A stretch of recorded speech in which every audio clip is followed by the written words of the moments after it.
Hey, we're back at Selah House, this time with a good friend of mine now. Can I call you a friend? That's you serve on quite our a compliment. So, Amos Taylor, who serves as the COO of Selah House, and what does that mean and what do you do? I'm the Chief Operating Officer for Selah House, and basically what I do is I take care of running daily operations for the entire organization and help to keep the place staffed and financially sustainable. Okay, and the other thing you do is you talk to a lot of people who are calling in and trying to get in here, right? Yeah, I have the pleasure of getting to talk with every single family that is working to get one of their family members into Selah House. And so I work with them to explore any financial options that may be available to them or that they may not know that are available to them. Well, and let's talk about that financial piece for a minute. You know, I'm sure I don't have to tell you guys that treatment programs are very expensive. Very. Okay?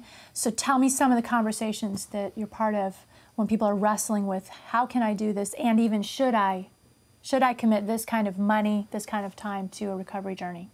It's a great question. I think as I talk to every family, the first thing I say to them is you need to become very comfortable with being uncomfortable. And this pursuit is not warm or fuzzy or soft, and it's terrible. It's a hard thing, and no family should ever have to go through it.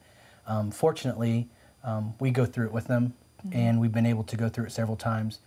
But definitely what's involved is, first of all, letting them know that not every family, in fact, very few families have a checkbook that can just open up and write the check. So we help them, give them 10, 15 different options. And that's, I think, probably the most important thing is most people try to come to this and think of that the financials picture is only solved with one thing, whether it's a retirement fund or a home equity.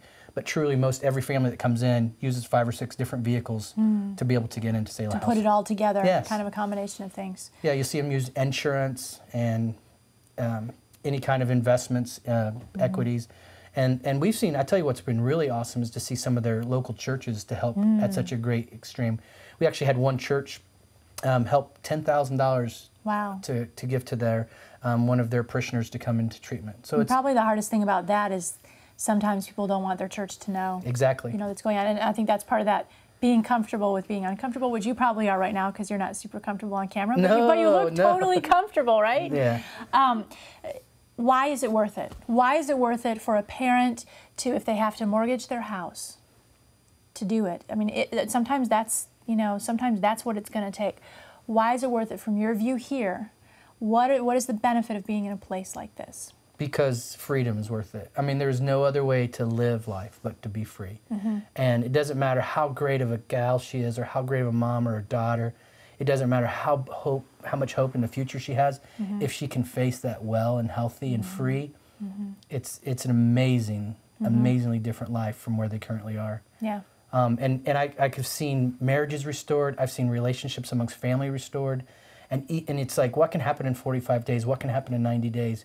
God can move. It's amazing. He can move, and then the other side of that is understanding that it's not the fix, right? Right. It's part of a process. Hey man, we wish we were just like this website that had this like magic puzzle or potion. That's what we are. Yeah. I'm kidding. But that's why we need places like Finding Balance so that we're able to, it doesn't matter how much treatment and care and journey and traveling they do in 60 days, we know it's the 60 weeks after this that really set the sails for a long-term lasting recovery. Yeah. And we always are looking for a place, as part of the first day a client comes to us, we start looking at discharge.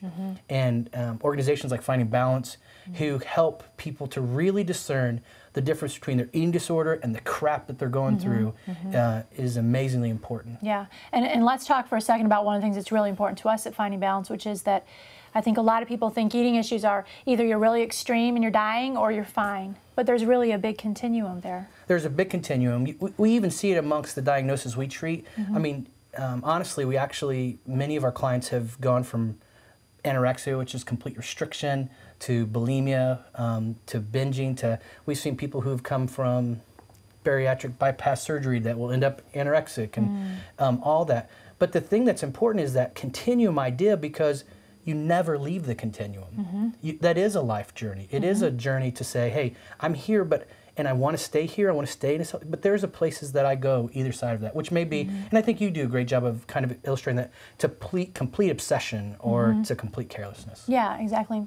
Gosh, you've like, remember that. He's studied our site, right? So if one extreme is obsession and the other is carelessness, we're moving toward respect.